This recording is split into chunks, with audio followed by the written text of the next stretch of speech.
నమస్తే. శరణమయ్యప్ప ప్రత్యేక కార్యక్రమానికి స్వాగతం.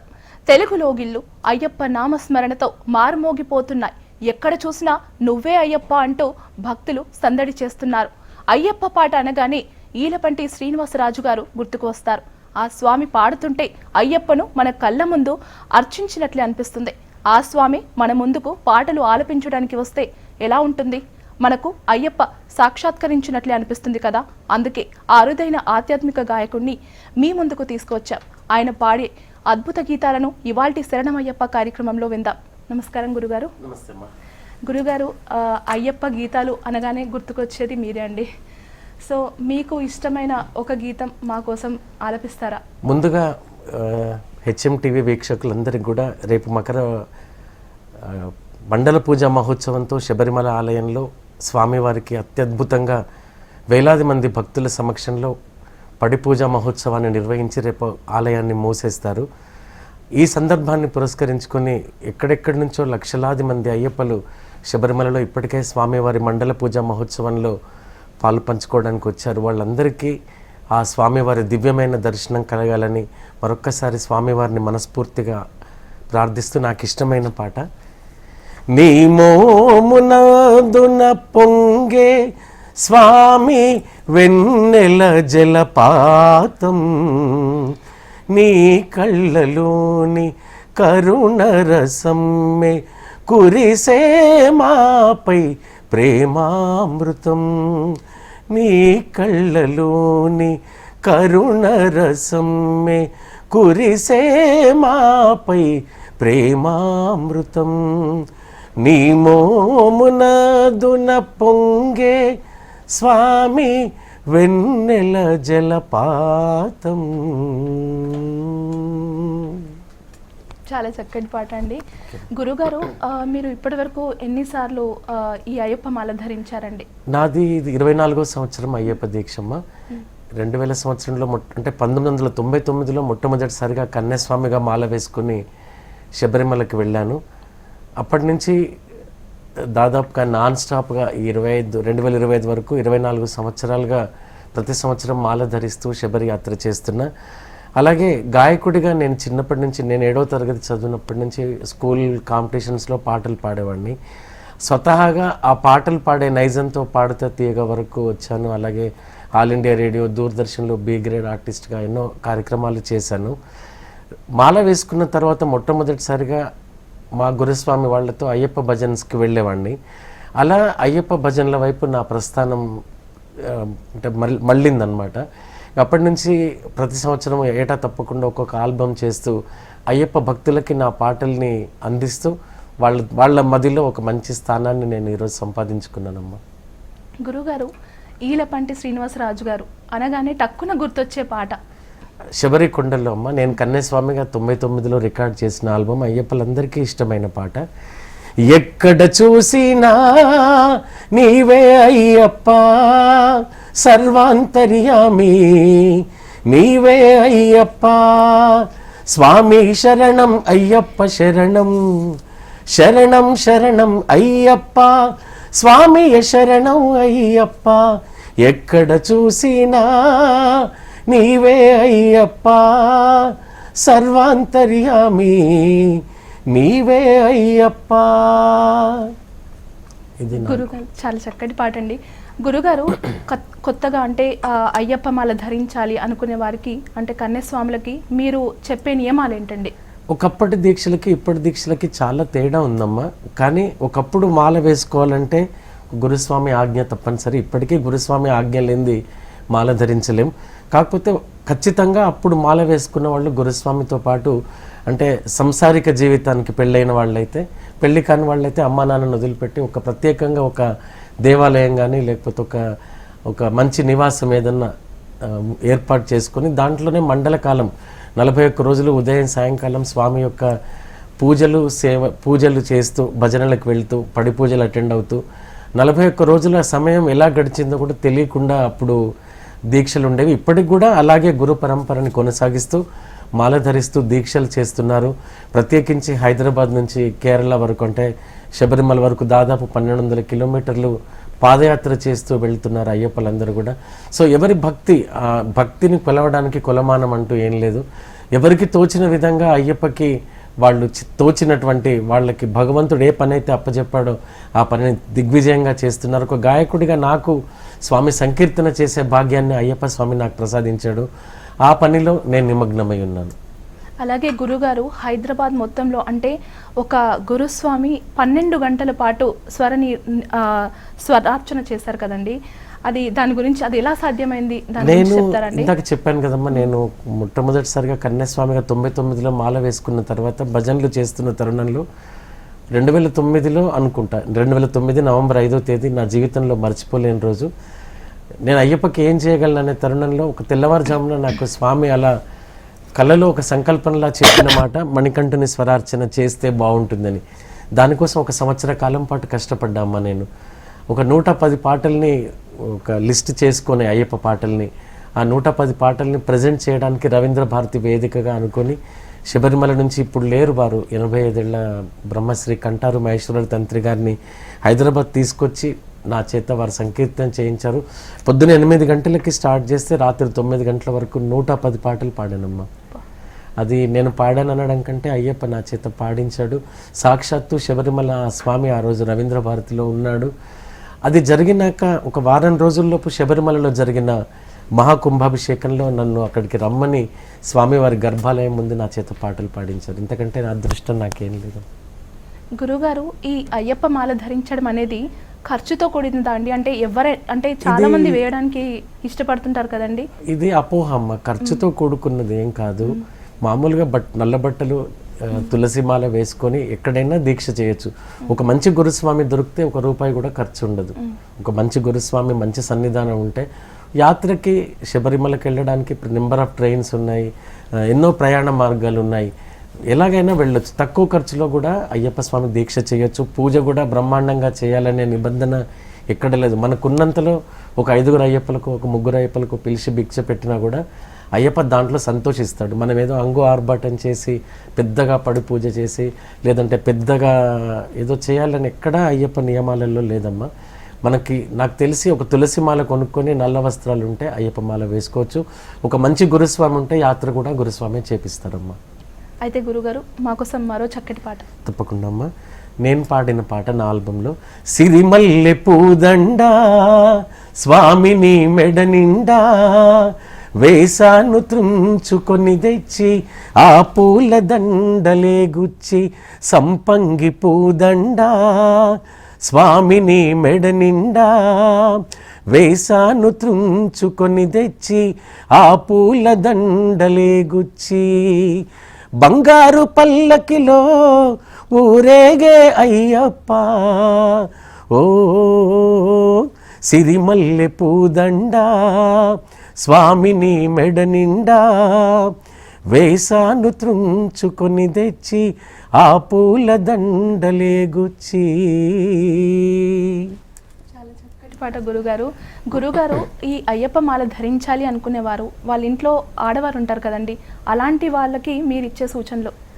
నేను ఇంతవరకు ఇందాక ఒక మాట చెప్పానమ్మా. మామూలుగా ఒక 5 సంవత్సరాలు 6 సంవత్సరాలు వచ్చేంత వరకు అయ్యప్ప పూజా విధానం కన్యాస్వాములకు కానీ కత్తి స్వాములకు కానీ గంటా గదా గురుస్వాములకు కానీ పెరుస్వామి అంటారు 5వసారికి. అప్పటి వరకు కూడా పూర్తిగా పూజా విధానం తెలియదు. కాబట్టి అప్పటి వరకు ఖచ్చితంగా ఒక మంచి గురుస్వామిని అనుకొని ఆ గురుస్వామితో పాటు ఒక 5-6 సంవత్సరాలు వారి సన్నిధానంలో సేవ చేసుకున్న తర్వాత క్రమంలో ఇంట్లో సన్నిధానం పెట్టుకున్నా తప్పు లేదు. కానీ పెట్టుకున్నప్పుడు ఇంట్లో ఆడవాళ్ళు ఉన్నప్పుడు కొన్ని ప్రాబ్లమ్స్ ఉంటాయి.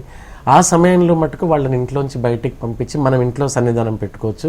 లేదంటే నన్ను అడిగితే మటుకు అవకాశం ఇంట్లో లేని వాళ్ళు గుళ్ళో చక్కగా ఎంతోమంది ప్రతి ఊళ్ళో గ్రామాల్లో అయితే మంచి హనుమాన్ దేవాలయంలో కానీ ఏదన్నా ఆలయంలో కానీ సామూహికంగా అందరూ కలిసి ఉంటారు. అలా ఉండడం వల్ల ఒక మంచి పాజిటివ్ ఎనర్జీ వస్తుంది. రోజు అయ్యప్పలతో కలిసి వెళ్ళడం, కలిసి పూజల్లో పాల్గొనడం, కలిసి భజనలోకి వెళ్ళడం, కలిసి పడి పూజల్లో సేవ చేయడం, తద్వారా వాళ్ళకు ఒక మంచి పాజిటివ్ ఎనర్జీ అనేది వస్తుంది. కాబట్టి నన్ను అడిగితే కొద్ది కాలం పూర్తిగా అయ్యప్ప దీక్ష గురించి నియమ నిబంధనల గురించి తెలిసేంత వరకు బయట సన్నిధానంలో ఉండడమే కరెక్ట్ అమ్మ. అలాగే గురుగారు మీరు పాడిన మొదటి పాట మా కోసం పాడతారా? శబరి కొండలలో ఆ బంగారు కోవెలలో, శబరి కొండలలో ఆ బంగారు కోవెలలో, వెలసితివా ఆ శిఖరముపై చిన్ముద్రుని రూపములో, ఇలలో వెలిసావే మా దేవుడవైనావే, కలియుగమున వెలిసావే మా దేవుడవైనావే, తులసి మాలనే మెడలో దాల్చి ఇరు సంధ్యలలో స్నానము చేసి పూజలు చేసామే, నీ భజనలు చేసామే, మేము పూజలు చేసామే, నీ భజనలు చేసామే, శబరి కొండలలో ఆ బంగారు కోవెలలో. చాలా మంచి పాట గురుగారు. గురుగారు అంటే ఈ అయ్యప్ప స్వామిలో దీక్ష వేసుకున్న వారి ఆహార అలవాట్లు అనేవి ఎలా ఉండాలి? ఈ మండల కాలం పూర్తిగా అయ్యప్పలందరూ కూడా సాత్విక ఆహారం తీసుకుంటారమ్మా. మామూలుగా అల్లం వెల్లుల్లి ఇవన్నీ ఉల్లిపాయలు కానీ అయ్యప్పకి ఎక్కడ వాడరు, మసాలా దినుసులు కానీ. పూర్తి సాత్విక ఆహారం తీసుకుంటూ ఉదయం సాయంకాలం చన్నీటితో స్నానం చేస్తారు. పొద్దున సూర్యోదయానికి ముందు, సాయంత్రం సూర్యాస్తమైన తర్వాత ఈ ఇరు సంధ్యలలో ఖచ్చితంగా చన్నీటితో తలస్నానం చేసి స్వామివారికి పూజ చేసుకున్న తర్వాత బయటకు వచ్చి అప్పుడు పూజకు కానీ మన దినసరి కార్యక్రమాలు కానీ చేసుకుంటాం.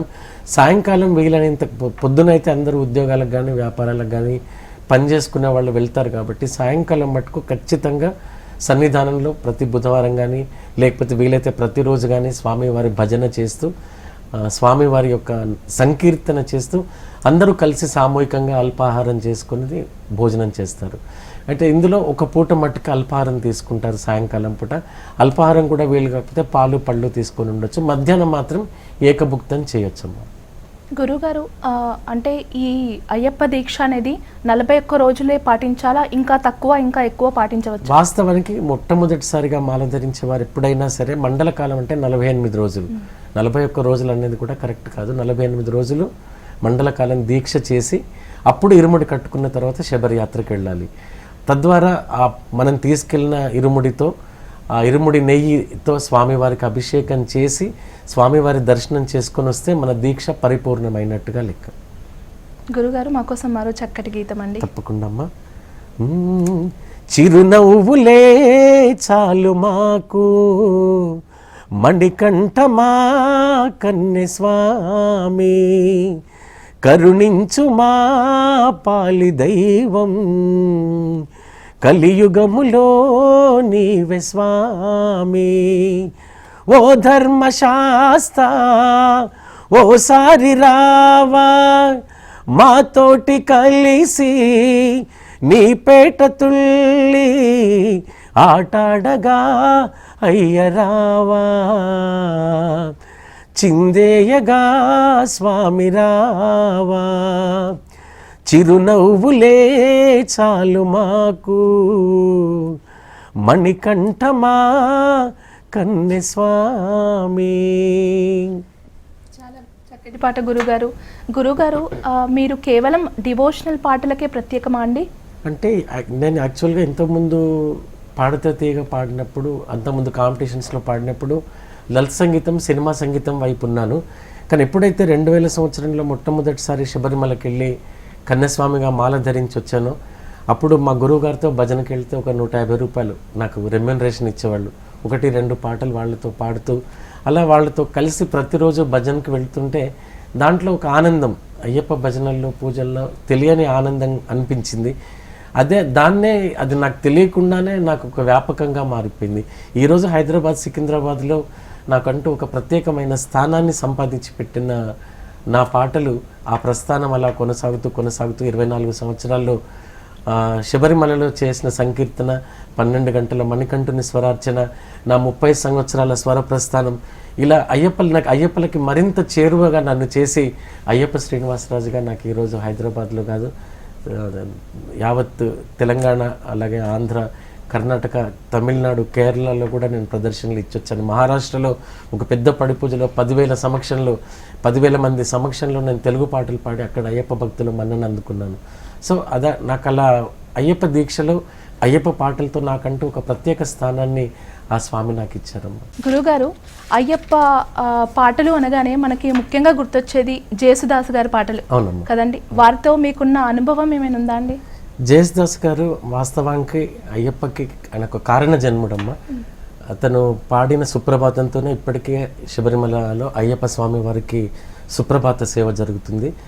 జేసుదాస్ గారు పాడిన హరివరాసనంతోనే స్వామి వారికి పవళింపు సేవ జరుగుతుంది.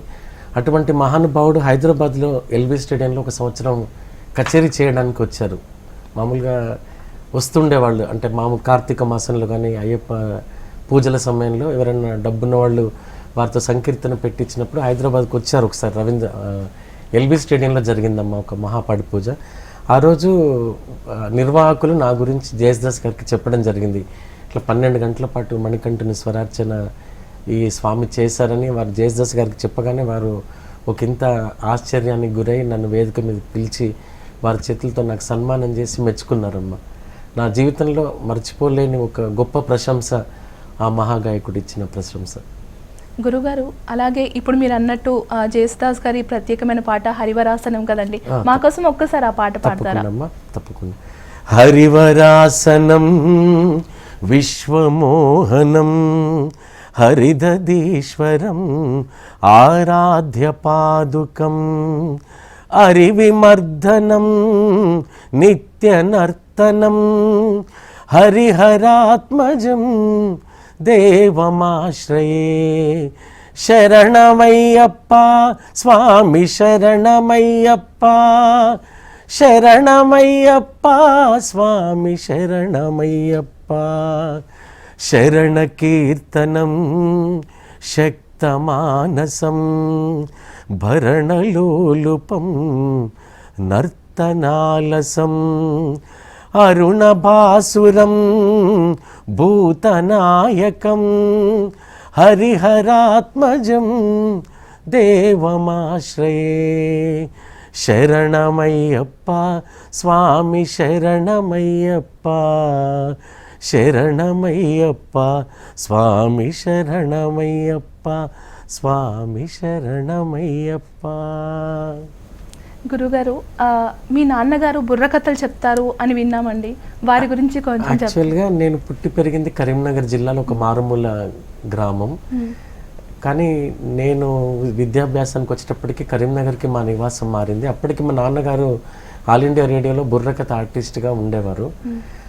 బుర్రకథ అంటే ఒక అపోహ, రేడియోలోకి వెళ్తే గొంతు పోతుందని మా నాన్నమ్మ వాళ్ళు బెదిరిస్తే ఆల్ ఇండియా రేడియో జాబ్ వదులుకొని మా నాన్నగారు ఆర్టీసీలో కండక్టర్గా స్థిరపడ్డారు. ఇక అప్పుడున్న పరిస్థితుల్లో ఉద్యోగం చేయాల్సి వచ్చి నా డిగ్రీ అయిపోగానే ఉద్యోగం చేస్తూ పాటల్ని వ్యాపకంగా పెట్టుకొని 10వ తరగతి నుంచి ఎక్కడ కాంపిటీషన్ అయినా వెళ్ళేవాడిని. ఆ ఇంట్లో బాగా ఎంకరేజ్ చేసేవాళ్ళు. మా మేనత్త కూడా సింగర్, మా చెల్లెలు పాడుతుంది, మా అన్నయ్యలు ఇద్దరు పాడతారు.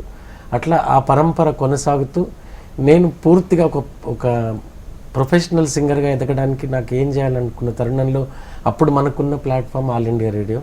89లో ఆల్ ఇండియా రేడియోలో అడుగుపెట్టి మొట్టమొదటిసారిగా జానపద గాయకుడిగా బి హై గ్రేడ్ ఆడిషన్ తీసుకున్నాను.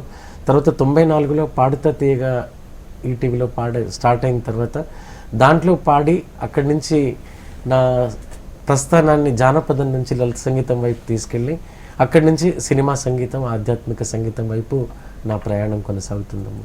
చాలా అద్భుతం గురుగారు. మీరు ఇప్పటివరకు 20 సార్లు మాల ధరించాను అని చెప్పారు, 24 సార్లు ధరించానని చెప్పారు కదండి. అంటే మీరు ఇన్ని సార్లు శబరికొండకు వెళ్ళారా? అంటే మధ్యలో కూడా వెళ్ళొచ్చా అండి?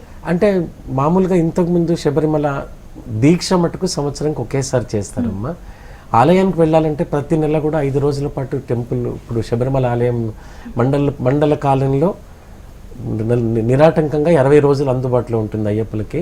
అది కాకుండా ప్రతి నెల కూడా 5 రోజులు మాస పూజల కోసమని ఆలయాన్ని తెరుస్తారు. అప్పుడు కూడా చాలామంది అయ్యప్పలు భక్తులు వెళ్తుంటారు. అట్లా నేను కూడా చాలాసార్లు వెళ్ళానమ్మా. అదేం లెక్కలోకి లేదు. కానీ దీక్ష మటుకు 24 సార్లు అయింది.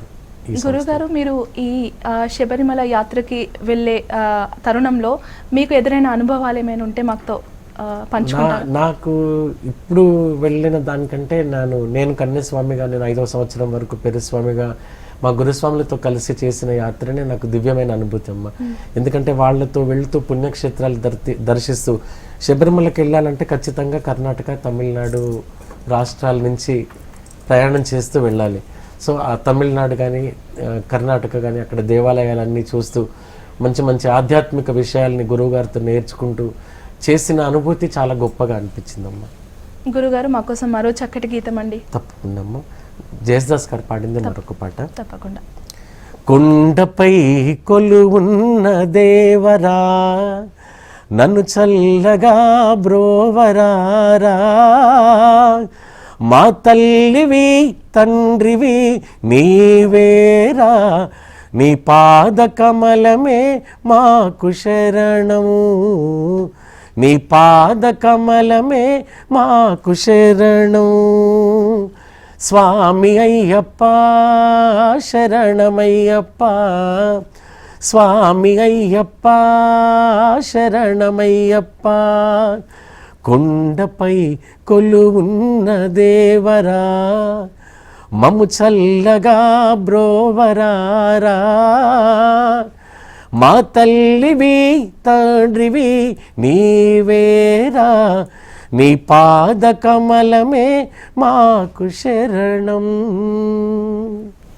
గురుగారు మీరు అన్నారు మా ఫ్యామిలీలో కూడా సింగర్స్ ఉన్నారు అన్నారు కదండి, అసలు ఇంతకీ మీకు ఎవరండి ఇన్స్పిరేషన్? మా నాన్నగారే నాకు ఇన్స్పిరేషన్. ఇన్ఫ్యాక్ట్ తర్వాత మా మేనత్త కూడా బాగా పాడేది. తను ఇప్పటికీ 80 ఏళ్ల వయసు, ఇప్పటికీ చాలా అద్భుతంగా పాడుతుంది పాటలు. ఆ పెద్దవాళ్ళు మా అక్కయ్య ఉన్నారు, మా పెద్దనాన్న కూతురు, ఆమె పాడేది, ఆమె ఇప్పుడు లేరు. సో వీళ్ళందరి ఇన్స్పిరేషన్తో నేను పాటలు పాడాలి. మా పెద్దన్నయ్య కూడా ఆల్ ఇండియా లెవెల్లో ఎన్ఎస్ఎస్ స్పోర్ట్స్ మీట్లో కానీ కల్చరల్ మీట్లో కానీ జాతీయ స్థాయిలో ఎన్నో ప్రదర్శనలు ఇచ్చారు. సో వీళ్ళందరి స్ఫూర్తితో నేను పాటల వైపు నా జర్నీ వచ్చిందమ్మా. గురుగారు మాకోసం మరో చక్కటి పాట. తప్పకుండా అమ్మా. కొండ కోనల్లో వెండి వెన్నెల్లో కొలువై ఉన్న స్వామి అయ్యప్ప, కొలువై ఉన్న స్వామి అయ్యప్ప, శబరి కొండల్లో బంగారు కాంతుల్లో నెలవై ఉన్న స్వామి అయ్యప్ప,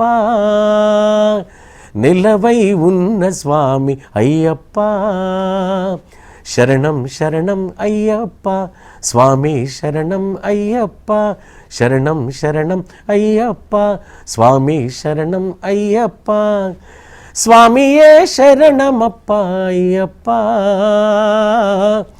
స్వామియే శరణమప్ప అయ్యప్ప.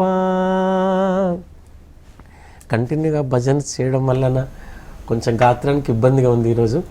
నన్ను ఒక్కసారి మరి ఇక్కడికి అవకాశం ఇచ్చినందుకు హెచ్ఎంటీ వాళ్ళకి ప్రత్యేకంగా ధన్యవాదాలమ్మా. థ్యాంక్ యూ గురుగారు. గురుగారు అలాగే మీ ప్రస్థానం అంటే మీరు ఇప్పటి వరకు ఈ స్టేజ్ వరకు వచ్చారంటే దీని వెనుక కృషి? నేను ఒకటమ్మా, మొట్టమొదటిసారి మాలుగా వేసుకోవడంతో నా కెరీర్ నాకు తెలియకుండానే నన్ను ఒక దారిలో అయ్యప్ప స్వామి పెట్టాడని అనుకుంటా. ఎందుకంటే ప్రతి ఏటా క్రమం తప్పకుండా ఒక 22 వాల్యూమ్స్ నేను చేశానమ్మా అయ్యప్ప పాటలకి. శ్రావణ మాసం వచ్చిందంటే పాటలు రెడీ చేయాలి, ఒక అద్భుతమైన ఆడియో చేయాలి అని అదే ఆలోచనతో నేను ఆల్బమ్స్ చేస్తూ వచ్చాను. ఈ ప్రయాణంలో నార్త్ ఇండియాలో ఉన్న వాళ్ళకు కూడా అయ్యప్ప దీక్ష గురించి తెలియాలనే ఒక ఉద్దేశంతో నేను మా మిత్రుడు ఒకతను కలిసి అయ్యప్ప స్వామి దీక్ష మహిమ పేరుతో మొట్టమొదటిసారి ఒక హిందీ ఆల్బమ్ కూడా నేను సంగీత దర్శకత్వం వహించి చేయడం జరిగింది. నా అదృష్టం ఏంటంటే దాంట్లో బాలసుబ్రహ్మణ్యం గారితో, అనూప్ జలోటా గారితో, నిహాల్ గారితో, ప్లేబ్యాక్ సింగర్స్ చాలామందితో పాటలు పాడించాను. ఆ ఆల్బమ్ 10,000 CDలు ఆ ప్రొడ్యూసర్ ఫ్రీగా పంచిపెట్టారమ్మా. సో అట్లా కూడా నార్త్ ఇండియాలో చాలామందికి నా పాటలు పరిచయం, అయ్యప్ప దీక్ష పాటలు. గురుగారు మీరు ఏ లాంగ్వేజెస్లో పాటలు పాడటం జరిగిందండి? నా కెరీర్లో నేను తెలుగు, తమిళ్, కన్నడ ఆల్బమ్స్ చేశానమ్మా. అయ్యప్పలోకి వచ్చేటప్పటికి తెలుగుతో పాటు హిందీ ఆల్బమ్ చేశాను.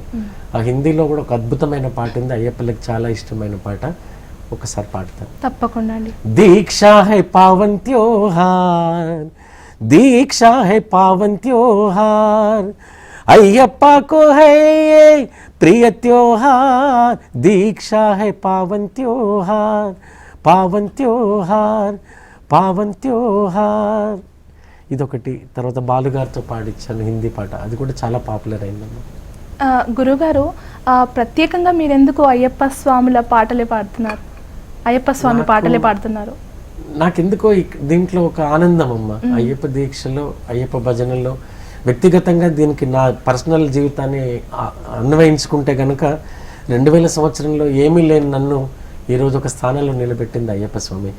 నన్ను కాదు, చాలా మందిని, మీరు ఎవరిని కదిలిచ్చినా ఎన్నో మిరాకిల్స్, ఎన్నో అద్భుతాలు అయ్యప్ప గురించి చెప్తారు. వాటి గురించి నేను కూడా నా ఈ ప్రయాణంలో 24 సంవత్సరాల దీక్షలో ఎంతో మందితో అయ్యప్పలతో ఇంటరాక్ట్ అయినప్పుడు కానీ, పూజల్లో కానీ, భజనల్లో కానీ, వివిధ ప్రాంతాల్లో తిరగడం వల్ల కానీ నాకు ఎన్నో మిరాకిల్స్ అయ్యప్పై కనబడ్డాయమ్మ. అది చెప్పడం కంటే అనుభవించిన వాళ్ళు చెప్పిన అవి నా మైండ్లో చాలా పాతుకుపోయినాయి. సో నేను అనుకున్న నా దారి, నా గమ్యం అంతా అయ్యప్పనే. అందుకని ఇంకా నేను అంటే మిగతా దేవుళ్ళే అందరి వినాయక చవితి భజనలు చేస్తాను, అమ్మవారి భజనలు చేస్తాను, వెంకటేశ్వర స్వామి సంకీర్తన చేస్తాను. ఎక్కడ అవకాశం ఉన్నా ఏ పాటలు వచ్చినా పాడుతూ ఉంటాను. కానీ నాకు ఈ కార్తీక మాసం ప్రత్యేకంగా నాకు అయ్యప్పకి నాకున్న అనుబంధంతో ప్రతి ఏటా ఒక 40 భజనలు, 40కి తగ్గకుండా భజనలు చేస్తా. నన్ను అందరూ ఇష్టపడి పిలుస్తారు. వాళ్ళకి నా పాటల ద్వారా నాకు తోచినంత అయ్యప్ప తత్వాన్ని ప్రబోధించే ప్రయత్నం చేస్తున్నానమ్మా. గురుగారు, ఈ ప్రశ్న అడగొచ్చో లేదో తెలియదు కానీ ఈ అయ్యప్ప మాల ధరించాలి అన్న ఆలోచన మీకు ఎలా వచ్చింది? అదే నా ఈ జర్నీ సాగుతున్న తరుణంలో నాకు 2000 సంవత్సరంలో చెప్పాను కదమ్మా, ఏం లేదు, జీరోగా ఉన్నా. అప్పటి వరకు కపిల్ చిట్స్ ఆర్గనైజేషన్లో మేనేజర్గా వర్క్ చేశాను. ఒక స్థాయిలో ఉన్న అతన్ని తర్వాత ఎందుకని అక్కడి నుంచి బయటకు వచ్చిన తర్వాత ఏం చేయాలి, అసలు నా గమ్యం ఏంటి అని తెలియని తరుణంలో మా గురువుగారు మొట్టమొదటిసారి అయ్యప్ప దీక్ష గురించి నాకు చెప్పి, మనం కలిసి శబరియాత్రకి వెళ్దాం, నాతో పాటు మాల వేసుకొని రా అని నాకు మా ముదిగొండ కనకాచలం గారు, వారు ఇప్పుడు లేరు, వారు నాకు మొట్టమొదటిసారి మాల వేసి నాతో పాటు వారితో పాటు నన్ను భజనలకు తీసుకెళ్ళేవారు. మీకు చెప్పాను కదా, అక్కడికి వెళ్తే 1-2 పాటలు నాకు పాడమనేవాళ్ళు. అలా వాళ్ళతో జర్నీ చేస్తున్న తరుణంలో ఒక 5 సంవత్సరాలు గడిచేటప్పటికి నాకంటూ గమ్యం అయ్యప్ప స్వామి నిర్ణయించాడు అనుకున్నా. సో ఇక ప్రతి ఏటా క్రమం తప్పకుండా అయ్యప్ప మాల వేసుకుంటున్నా, భజనలు చేస్తున్నా. ఒకే ఒక సంవత్సరం మా అమ్మగారు కాలం చేసినప్పుడు నేను కర్మకాండ చేశాను కాబట్టి ఆ 1 సంవత్సరం అయ్యప్ప దీక్షకు విరామం ఇచ్చి శక్తి ఉన్న రోజులు, అయ్యప్ప నడిపించిన రోజులు కొండకి వెళ్ళాలని ఒకే దృఢ సంకల్పంతో ఉన్నానమ్మా. గురుగారు, మీకు గుర్తింపు తీసుకొచ్చిన పాట ఎందుకు గుర్తింపు తీసుకొచ్చింది? ఆ పాట మా కోసం పాడతారు. చాలా పాటలు ఉన్నాయి నేను పాడిన 22 వాల్యూమ్స్లో, కానీ అన్నీ నాకు ప్రత్యేకమైన పాటలే. అయ్యప్పలు ఎక్కడికి వెళ్ళినా కూడా పలానా పాట పాడండి, పలానా పాట అని అడుగుతారు. అందులో చాలా పాటలు ఉన్నాయి. మరొక పాట మీకు వినిపిస్తున్నాము. శబరి కొండపై వెలసిన అయ్యప్ప, నీ అండాదడ మాకుండాలని కొబ్బరికాయలు, పూలు, పండ్లు, పలహారములే తెచ్చితిమయ్యప్ప. శబరి కొండపై వెలసిన అయ్యప్ప, నీ అండాదడ మాకుండాలని కొబ్బరికాయలు, పూలు, పండ్లు, పలహారములే తెచ్చితిమో స్వామి. భవబంధాలను వీడామయ్య, భక్తితో నిన్నే కొలిచామయ్య, మండల వ్రతమే చేశామయ్య, మదిలో నిన్నే తలచామయ్య. ఎరిమేలి వాస ఏకాంతవాస, ఎరిమేలి వాస ఏకాంతవాస, ఏమని నిన్ను కొలిచేమయ్యప్ప. శబరి కొండపై వెలసిన అయ్యప్ప, నీ అండాదడ మాకుండాలని కొబ్బరికాయలు, పూలు, పండ్లు, పలహారములే తెచ్చితిమో స్వామి. గురుగారు, చాలా చక్కటి పాట అండి. గురుగారు, మీరు అన్నారు రేడియోలో కూడా మీరు పాటలు పాడాను అని చెప్పారు కదండి, అక్కడ ప్రయాణం ఎలా సాగింది? మొట్టమొదటిసారిగా నేను 87లో ఆల్ ఇండియా రేడియోలో అడుగు పెట్టాను. అప్పుడు జానపద గాయకులకి మాత్రమే అవకాశం ఉండే, లలిత సంగీతం, జానపద సంగీతంలో. జానపద సంగీతంలో ఆడిషన్ అయిన తర్వాత కొన్ని ఊళ్ళు తిరిగాను, పల్లెటూర్లు. జానపదం అంటే జనపదం, జనం పాటల్లోంచి, జనం కష్టాల్లోంచి వాళ్ళ పడే శ్రమని మర్చిపోవడానికి పాడుకునే పాటలే జానపదం అనే ప్రగాఢ విశ్వాసంతో ఒక చిన్న వాక్మెన్ కొనుక్కొని వాళ్ళు పాడే పాటల్ని ఒక 200-300 పాటలు సేకరించి వాటిని కొద్దిగా నాకు తగ్గట్టుగా బాణీకి మలుచుకొని ఆల్ ఇండియా రేడియోలో ప్రజెంట్ చేసేవాడిని జానపద సంగీతంలో. చాలా చాలా పాపులర్. అప్పుడు మనకున్న మాధ్యమం అదొక్కటే, ఆల్ ఇండియా రేడియో, దూరదర్శన్. ఆ మాధ్యమం ద్వారా, అలాగే దూరదర్శన్లో కూడా వయోజన విద్యకు సంబంధించి, పల్స్ పోలియోకి సంబంధించి, కుటుంబ నియంత్రణకు సంబంధించి, తర్వాత మశూచి గురించి, మనకు వచ్చే ఈ అనారోగ్య సమస్యల గురించి అవగాహన కల్పించడానికి వైద్య ఆరోగ్య శాఖతో కూడి ఎన్నో పాటలు అలా దూరదర్శన్ ద్వారా కూడా నేను ప్రజెంట్ చేయడం జరిగింది ప్రసార భారతిలో.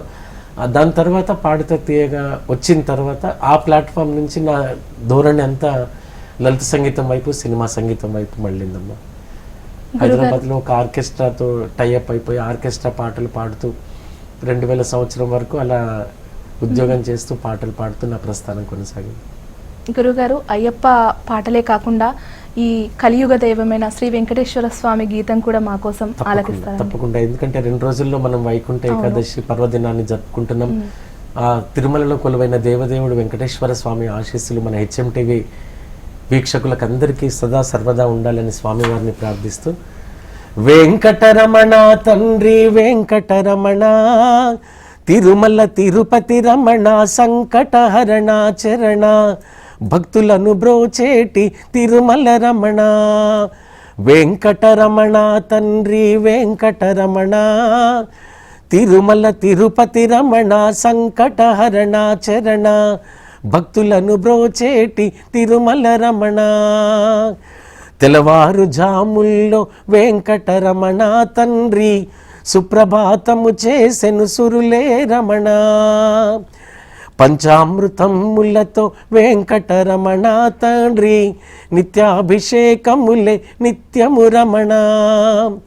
వజ్రమకుటమ్ముతో వెంకటరమణ తండ్రి, శంఖచక్రధారుడవు తిరుమల రమణ. వెంకటరమణ తండ్రి వెంకటరమణ, తిరుమల తిరుపతి రమణ, సంకటహరణ చరణ, భక్తులను బ్రోచేటి తిరుమల రమణ. ఆపద మొక్కులవాడ అనాథ రక్షక గోవింద గోవింద. చాలా చక్కటి గీతం గురుగారు. గురుగారు, మీ ఫాలోవర్స్కి మీరు ఇచ్చే సూచనలు ఏంటండి? అయ్యప్ప దీక్ష ధరించే భక్తులకైతే మంచి గురుస్వామిని ఎంచుకోండి. మండలకాలం తదేకంగా అయ్యప్ప నామస్మరణ చేయండి. వీలైనంత వరకు పడి పూజల్లో, భజనలో ఎన్నిసార్లు శరణమయ్యప్ప అనే నామాన్ని ఉచ్చరిస్తాము. ఈ కలియుగంలో ఆ జ్యోతి స్వరూపుడు, కలియుగ ప్రత్యక్ష దైవం అయ్యప్పని నమ్మిన వాళ్ళకి ఎటువంటి కష్టాలు, బాధలు, కన్నీళ్లు ఉండవు.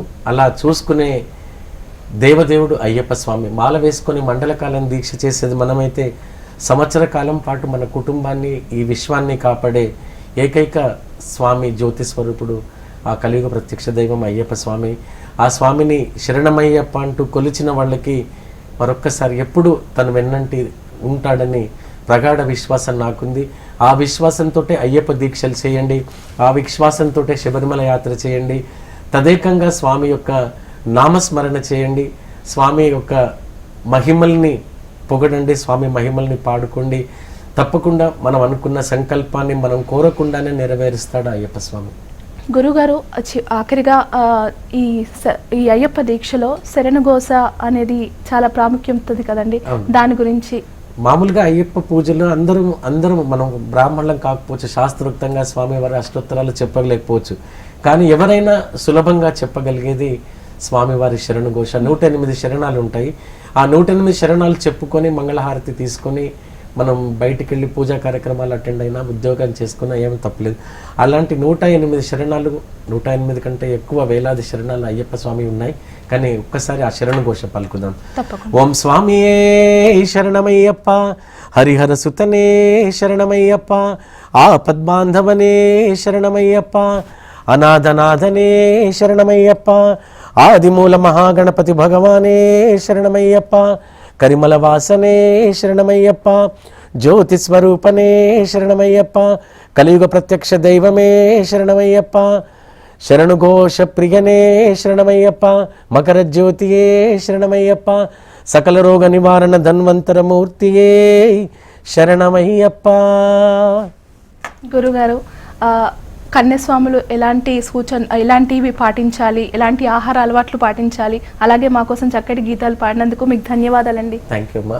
నాకు హెచ్ఎం టీవీలో ఈ అయ్యప్ప దీక్ష గురించి మాట్లాడుతూ నా పాటలు వినిపించే అదృష్టాన్ని ప్రసాదించిన హెచ్ఎం టీవీ యాజమాన్యానికి మరొకసారి నేను శిరస్సు వంచి కళాబంధనాలు తెలియజేస్తూ ఆ స్వామి యొక్క దీక్ష చేసే భక్తులందరికీ రేపు మండల పూజ మహోత్సవం అత్యంత అద్భుతంగా శబరిమల ఆలయాన్ని సర్వాంగ సుందరంగా తీర్చిదిద్ది రేపు భక్తులకి ఆ స్వామి వారు కనువిందు చేయనున్నారు. అలాగే మకర విలక్కు పండుగ కూడా మళ్ళీ 30వ తేదీ సాయంకాలం 5 గంటలకి ఆలయం ఓపెన్ అయిందంటే 20వ తేదీ వరకు, జనవరి 20వ తేదీ వరకు నిరాటంకంగా లక్షలాది మంది భక్తులు ఆ స్వామి యొక్క దర్శనానికి వెళ్తున్నారు. జాగ్రత్తగా వెళ్ళండి, జాగ్రత్తగా గురుస్వాములతో సేవ చేయండి, గురుస్వాములతో యాత్ర చేయండి, ఆ శబరిమల వాసుని చక్కగా పూజించండి. మీ అందరికీ మనందరికీ ఆ దేవదేవుడి ఆశీస్సులు ఎప్పటికీ ఉండాలని అందరికీ నూతన సంవత్సర శుభాకాంక్షలు, వైకుంఠ ఏకాదశి పర్వదిన శుభాకాంక్షలు. ధన్యవాదాలు గురుగారు.